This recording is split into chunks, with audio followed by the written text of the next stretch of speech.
Hi friends, welcome to VCML. எல்லாம் எப்படி இருக்கீங்க? இன்னைக்கு வாங்க ஒரு சூப்பரான வெந்தய குழம்பு செய்கிறோம். இது அவ்வளோ செம்ம டேஸ்ட்டாக இருக்கும். இதை வந்து ஒரு சில ஆப்ஷனை கட் பண்ணிட்டோம்னா இதை வந்து டிஃபன் ஐட்டத்துக்கு வச்சு சாப்பிட்லாம். இது கூட ஒரே ஒரு அப்பளம் இருந்துச்சுன்னா போதும். சாப்பாடு வீட்டில் செய்கிற சாப்பாடெல்லாம் அப்படியே காலியாயிரும். இது ஒரு மீன் குழம்பு போல் அவ்வளோ ஒரு டேஸ்ட்டாக இருக்கும். நீங்களும் வீட்டில் கண்டிப்பாக ட்ரை பண்ணி பாருங்கள். ட்ரை பண்ணி பார்த்துட்டு கமெண்டில் வந்து சொல்லுங்கள். வாங்க வீடியோக்குள்ளே போகலாம். ஃபஸ்ட்டு கடாயில் 1 டீஸ்பூன் நல்லெண்ணெய் ஊற்றிக்கங்க. நல்லெண்ணெய் ஊற்றி லைட்டாக காஞ்சோடனையும் 1 ஸ்பூன் வெந்தயம் போட்டு நல்லா பொரியிற அளவுக்கு விடுங்க.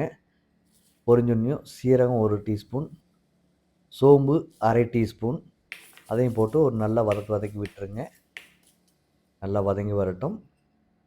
இப்போ இது கூட 1/2 டீஸ்பூன் பெப்பர், அதையும் போட்டு நல்லா வதக்கி விடுங்க. இது நல்லா பொரிஞ்சு வரும், அது வரைய விடுங்க. இப்போ இது கூட கருவேப்பிலை ஒரு கொத்து சேர்த்திக்கலாம். நீங்கள் அதிகமாக வேணாலும் சேர்த்திக்கலாம். நல்லா இதையும் வதக்கி விடுங்க. எண்ணெயிலே நல்லா வறுத்து வரட்டும். இது கூட 4 காஞ்ச மிளகாய், இது காரத்துக்கு ஏற்ப நீங்கள் கம்மியாக வேணுமோ அதிகமாக வேணுமோ சேர்த்திக்கலாம். இப்போ இது கூட ஒரு 4-5 பல்லு பூண்டு, அதையும் சேர்த்தி நல்லா வதக்கி விடுங்க. இது ஒரு ஜஸ்ட் ஒரு 30 செகண்ட் நல்லா வெந்துச்சுன்னா போதும். இப்போ இது கூட தேங்காய் துருவல், ஒரு 1/4 மூடி தேங்காயை எடுத்து நல்லா துருவி இது கூட சேர்த்திக்குங்க. தேங்காய் வந்து நல்லா அந்த ஈரப்பதம் போகிற அளவுக்கு நல்லா வறுபடணும். அந்த அளவுக்கு வறுத்து விடுங்க. இப்போ வந்து லோ ஃப்ளேம்லேயே வச்சு செய்யுங்க இது ஃபுல்லாகவே. ஏன்னா இது வெறும் மசாலா தான். லோ ஃப்ளேமில் வச்சு செஞ்சிங்கன்னா தான் உங்களுக்கு அடி பிடிக்காது, எதுவும் ஆகாது.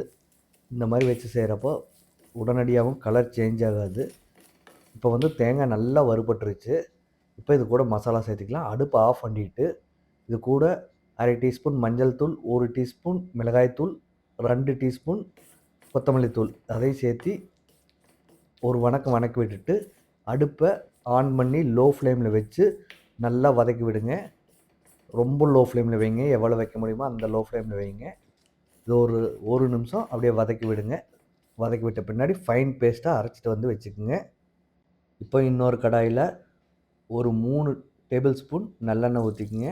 இது கூட ஒரு 1/2 டீஸ்பூன் வெந்தயம், இது வந்து நல்ல மணத்துக்காக. சாப்பிட்றப்ப அப்படியே வெந்தய குழம்புங்கிறதுனால வாய்க்கு ஒவ்வொரு பீஸ் வரும், நல்லாயிருக்கும், டேஸ்ட்டும் சூப்பராக இருக்கும். நீங்கள் கண்டிப்பாக ட்ரை பண்ணி பாருங்கள் இதே மாதிரி.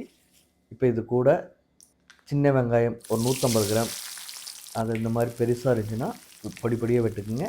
சின்னதாக இருந்துச்சுன்னா அப்படியே போட்டுக்கலாம். நல்ல ஒரு அரைப்பதம் நல்லா வெந்து வரணும், அது வரை வதக்கி விடுங்க. இப்போ வந்து இது கூட தேவையான அளவு உப்பு சேர்த்திக்கலாம். நீங்கள் எந்த உப்பு வேணாலும் சேர்த்திக்கலாம். நல்லா கிளறி விட்டுட்டே இருங்க. இதுக்கு சின்ன வெங்காயம் போட்டிங்கன்னா தான் அந்த ஒரிஜினல் டேஸ்ட் கிடைக்கும். ஸோ சின்ன வெங்காயமே போடுங்க. இது கூட ஒரு 10 to 15 பல், ஒரு 50% வெங்காயம் வந்த பின்னாடி ஒரு 10 to 15 பல் பூண்டை போட்டு அதையும் நல்லா ஒரு 2 மினிட்ஸ் நல்லா வதக்கி விடுங்க.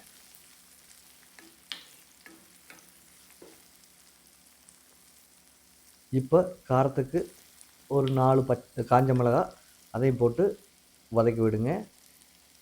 இப்போ ஒரு பெரிய சைஸ் தக்காளி, நல்லா பழுத்த பழமாக இருந்துச்சுன்னா, நல்ல சின்ன தக்காளியாக இருந்துச்சுன்னா 2 தக்காளி போட்டுக்குங்க. போட்டு அதையும் நல்லா மசிகிற அளவுக்கு ஒரு 70% மசியணும், அந்த அளவுக்கு மசிகிற அளவுக்கு வேக வைங்க.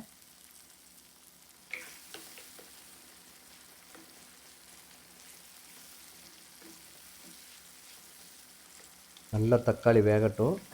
இப்போ வந்து நம்ம அரைச்சி வச்சுருக்கிற மசாலாவை இது கூட சேர்த்திக்கலாம்.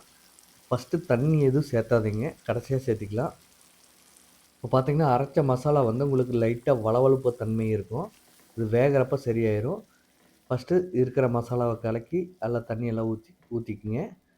ஃபஸ்ட்டு மிக்ஸி ஜாரில் மட்டும் லைட்டாக தண்ணி ஊற்றி அதை கழுவி ஊற்றிக்கங்க அந்த மசாலாவை. அதுக்கப்புறம் வேணுங்கிற அளவுக்கு தண்ணி ஊற்றிக்கலாம். இப்போ இதே பார்த்திங்கன்னா நல்லா நம்மளுக்கு ஒரு சட்னி பதத்துக்கு வந்திருக்கு.